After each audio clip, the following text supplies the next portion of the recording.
orang Jawa, orang Nusantara ini semestinya tahu suara itu tidak untuk diperjualbelikan. Lah, ini hikmah daripada qori'ah tersawer atau disawer. Menungso Jawa ki kudu teguh kukuh cekelan waton. Menangi jaman edan ewu kaya ing pambudi, melu edan ora tahan yen tan melu anglakoni boyo kagungan milik keliren wekasanipun. Ning sabeja-bejane wong kang lali esih bejo wong kang eling lan waspada. Tapi ulo salam yo atur bagyo wisoko Nusantara. Ong wilahing jati nugoni ajat-ajat leluhur Nusantara, tapi uluk salam mulia.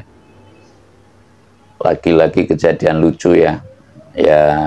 Sekarang qori'ah dianggap artis gitu. Saya tidak menyalahkan, namun saya patut memberikan komentar positif, komentar yang mengarah kepada kebajikan agar tidak keliru paham.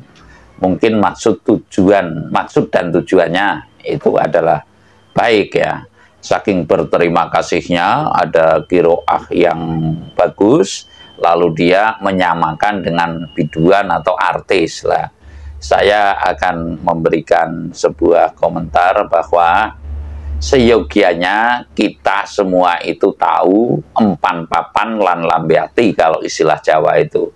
Jadi empan papan lambe ati istilah Jawa, empan papan kalau sawer itu kelihatannya ada lebih patut, manakala di wayang-wayang atau biduan-biduan penyanyi lah, ini kan pembacaan ayat suci atau ayat yang disucikan semestinya kurang pas, sebab menyangkut kalau dalam hukum batin Jawa secara terang-terangan kita semua mesti tahu bahwa pada prinsipnya suara ora kontidol ya, pada prinsipnya suara tidak untuk diperjualbelikan. Sekali lagi saya mengatakan, orang Jawa, orang Nusantara ini semestinya tahu suara itu tidak untuk diperjualbelikan. Lah, ini hikmah daripada qori'ah tersawer atau disawer, atau dia menerima sawer atau tidak menerima juga keliru kalau dalam hukum kita ya. Lalu menerima juga ewu hoyo ing pambudi. Ewu hoyo ing pambudi ya antara ya dan tidak begitu. Saya akan merana bahwa sekarang itu banyak yang mengatakan kalau zaman edan ya, zaman edan, lalu kalau secara fasenya menurut saya justru sudah zaman mengancik ke zaman kolo bendu, akeh bendugung kang nekani. Sekali lagi, akeh bendugung kang nekani, artinya kemungkinan ke depan itu manusia sudah tidak bisa mengelak lagi dari kasunyatannya, akan memetik buah perbuatan. Sekali lagi, akan memetik buah perbuatan, diantaranya bagaimana hukumnya orang yang menjual suara, bagaimana orang yang goroih niat. Nah, artinya goroih niat, kalau saya mau mendalang,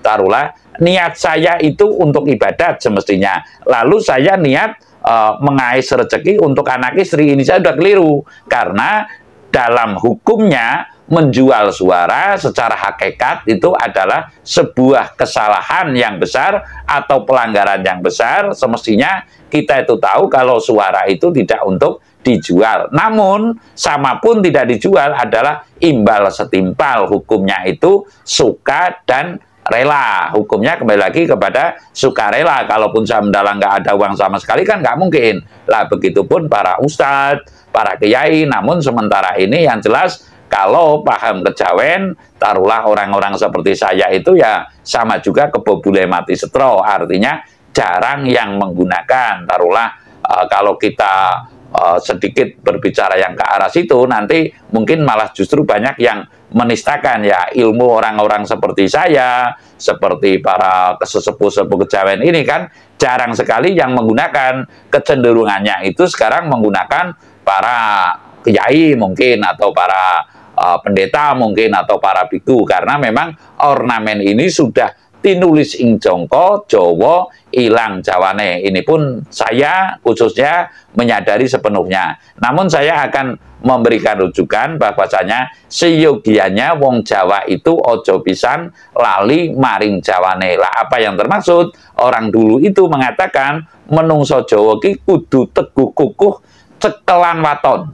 Wong Jawa ini semestinya kudu teguh kukuh cekelan waton. Yang dimaksud teguh kukuh cekelan waton itu menurut saya, yang sementara saya uraikan, kalau dijabarkan itu ya banyak banget. Teguh kukuh cekelan waton, watonnya itu apa saja, tirakate Jawa ojo lali, budayane Jawa ojo lali, lalu tata kramanya ojo lali, dan sebagainya lah. Namun waton yang saya maksud untuk kali ini saya menguraikan, sekali lagi, waton yang saya maksud untuk kali ini saya menguraikan, amenangi jaman edan ewu kaya ing pambudi, melu edan ora tahan yen tan melu anglakoni boyo kagungan milik keliren wekasanipun ning sabeja-bejane wong kang lali esih bejo wong kang eling lan waspada. Lah watonnya ini adalah waton eling lan waspada. Kita selalu eling kepada siapa? Eling kepada ajaran leluhur, wawarahnya leluhur yang menuntun kepada keutamaan hidup atau kesejatian hidup. Ya, sekali lagi, amenangi jaman edan ewu kaya ing pambudi, melu edan ora tahan yen tan melu anglakoni boyo kagungan milik keliren wekasanipun ning bejo-bejane wong kang lali esih bejo wong kang eling lan waspada. Jadi untuk kali ini teguh kukuh cekelan waton yang saya maksud adalah waton eling lan waspada, eling kepada keluhurannya, kepada Tuhan Yang Maha Esa, waspada dalam menghadapi suasana yang demikian. Ada kiroah disawer, lalu lagi sekarang mohon maaf kalau mengundang-undang para guru ngaji, taruhlah itu mungkin terjadi transaksi dalam arti bukan imbal setimpal lagi, tapi sudah tarif harga dan sebagainya, seperti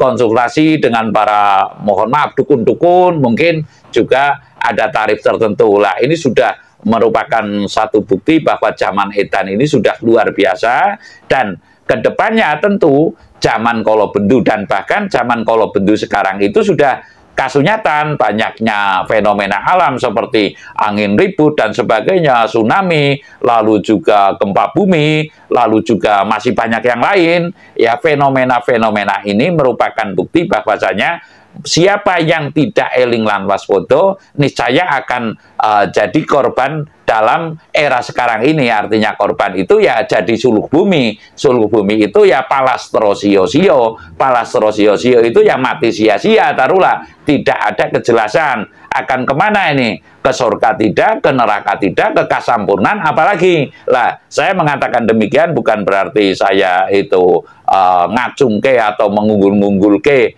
ini loh Jawa solusinya, tidak. Namun mari kita hayati bersama bahwasanya di mana Jawa hilang Jawane, Jawa hilang Jawanya, etikanya, tata kramanya sudah hilang, niscaya malapetaka bencana ini akan selalu datang silih berganti, karena bumi Indonesia, bumi Nusantara ini bukan bumi Saudi Arabia. Jangan diseret-seret atau ingin dirubah menjadi Arab gitu loh. Lalu bumi Nusantara ini bukan bumi Amerika. Jangan berani-berani mengubah pola hidup masyarakat Nusantara ini menjadi pola hidup atau seperti orang Amerika lah. Saya mengingatkan bahwa intinya kita mesti eling lan waspada, teguh kukuh cekelan waton. Apa itu? Yaitu eling lan waspada dalam menghadapi zaman era-era, zaman edan, serta zaman kolobendu. Saya rasa demikian. Terima kasih.